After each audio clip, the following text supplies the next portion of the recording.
नमस्कार, आपण पाहतात रयत संवाद न्यूज चॅनल। अकोट शहरातील अंजनगाव मार्गावरील अपघातांचा प्रश्न ऐरणीवर, गतिरोधक बसविण्याची मागणी।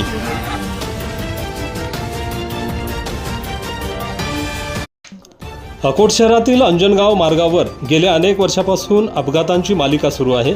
या मार्गावरील वाहतुकीचा वेग आणि सुरक्षिततेचा प्रश्न पुन्हा ऐरणीवर आला आहे। या मार्गावर आतापर्यंत अनेक लहान मोठे अपघात झाले असून अनेक नागरिक गंभीर जखमी झाले आहेत।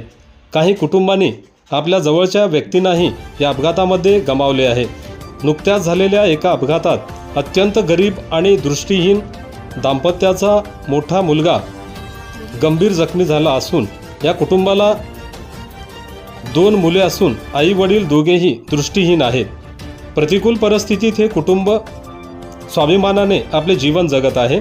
अंजनगाव मार्गावर झालेल्या अपघातात त्यांच्या मोठ्या मुलाच्या पायाला फ्रॅक्चर झाले असून डोक्याला गंभीर दुखापत झाल्याने 30हून अधिक टाके घालण्यात आले आहेत।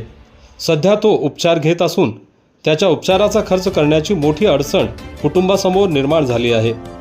परिसरातील सामाजिक कार्यकर्ते शिवाभाऊ यांनी या कुटुंबाला आर्थिक मदत केली आहे।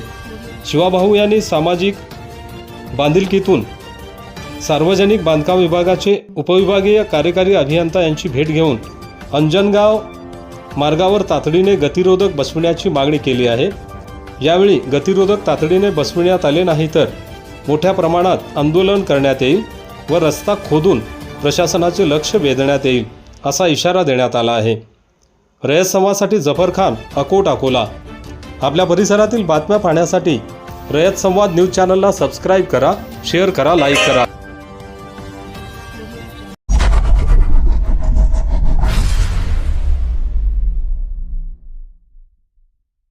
अशाच नवनवीन घडामोडींसाठी रयत संवाद न्यूज चॅनलला लाईक करा, शेअर करा आणि सबस्क्राईब करायला विसरू नका।